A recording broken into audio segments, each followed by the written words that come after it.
Hello, John Naylor from Deja Vu Travel Magazine. Today we are getting the subway for the first time and I'm going to show you how easy it is in just 3 minutes. I'm assuming that you already have Alipay set up on your smartphone and link your bank's credit cards, or if you have an international credit card, like my favourite, from Wise.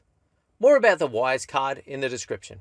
Be sure to watch to the end so you have no hassles, and I will also teach you one thing to know in Chinese to make catching the subway even easier. Okay, you can use Wechat's payment system to use the subway. You can buy individual tickets with cash, but I think Alipay is by far the easiest. If you have not set up Alipay and link your credit card, be sure to watch my video about how to do that. You are going to need phone service too, so either have your phone service from home roaming, a local SIM card, or my very best favourite, having an eSIM loaded onto your phone so you're connected to the local phone network and the Western Internet. I also have a video about eSIMs that you should go and watch later if you're not familiar.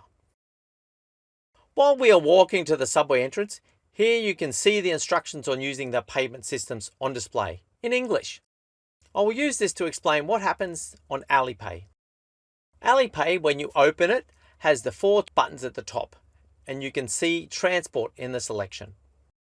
When you tap on that for the first time, I think there might be some terms to agree to, so just push through that process to the end.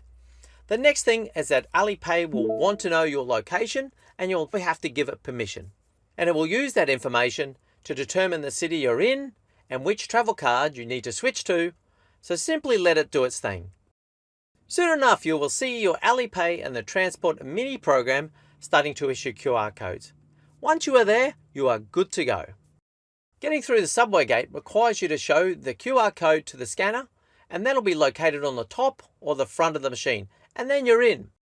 At the other end, when you exit, an exit QR code will display on your phone. Show that at the exit gate, and you're out. If you get stuck, approach the staff, but don't expect English skills. Just gesture and let them do whatever they need to do on your phone to make it work. Don't believe the propaganda. Chinese are really nice, helpful people. And the staff, well, I find that their psyche is to solve problems quickly so they can get back to whatever they're doing. Okay, so while we're walking, virtually every Chinese city has a subway system. And when you're moving 1.4 billion people, you need to do it efficiently, yeah? Their subways are clean, cheap, modern, and incredibly safe. They have wide corridors, and there are usually toilets, and the trains run frequently as well. And the networks are huge. Shanghai has more than 500 stations in its network, 490 in Beijing. Even a regional capital like Kunming has more than 100. The networks are massive. Did I mention cheap? Riding on the subway across town, or say from Shanghai Pudong Airport to the city, is just a couple of dollars. Okay, almost there, so pay attention. I said this would take only 3 minutes. First of all, let's check the route map. You might have a destination written in English characters or in Chinese, but here you can see the names are in both. And just like other subways you have ridden elsewhere in the world, there is colour coding and line numbers. So get a plan together before you ride. Next up, security. And don't get spooked. This is what makes the Chinese subway really, really safe. And it's very basic screening at that, i.e. laptops stay in your bags, carry your phone through the metal detector, and step with confidence. As a foreigner, the security staff really don't want any bother. Almost there. Alipay is open on this phone. It's in Chinese, but you can see the button to tap here. Because we already have our travel card for the city we're in, the QR code will display. And as you watch, they will refresh every few seconds. That is completely normal. Just walk up to the gate here, show the QR code to the scanner, the gate opens, and you're through. That's it. And here, while we descend the escalators, you can see what I was saying about the subway. Being modern, wide, and clean. It's a far cry from what I've experienced in, say, the London Underground. I guess that's the advantage of building late, right? Whoa, what are these guys? Oh, almost forgot your Chinese language tip for this video. Finding subway stations can be hard at street level, and maybe the nearest one is blocks away and you can't find it.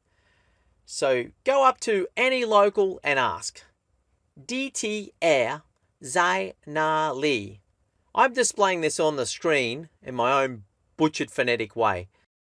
Here is the pinyin and the Chinese version of same. Ditier zai nali. Ditier is subway. Zai, located. Nali is where. It's as simple as that. So there you go. Maybe you've learnt your first Chinese outside of ni hao. Well done to you. If you've watched this far, then I'm sure this has been of some sort of help to you. So be sure to give this video a big like, and why not express your thanks in the comments. And you can also check out my other China help videos too. If you're looking for more information about the Wise International Credit Card and its international application for transferring money around, a link should be displaying for that now, or see the video description. The same goes for setting up Alipay. Link on the screen now, or see the description. Oh, and eSIMs. These are a must-have for mine. Don't bother with a VPN. They are painful, slow, and frequently don't work at all. What I'm telling you is don't get caught without Western internet access. With an eSIM on your phone, your internet access is as usual. A video link about them is on screen here, or again, it's down below. This is John Naylor for Deja Vu Travel Magazine.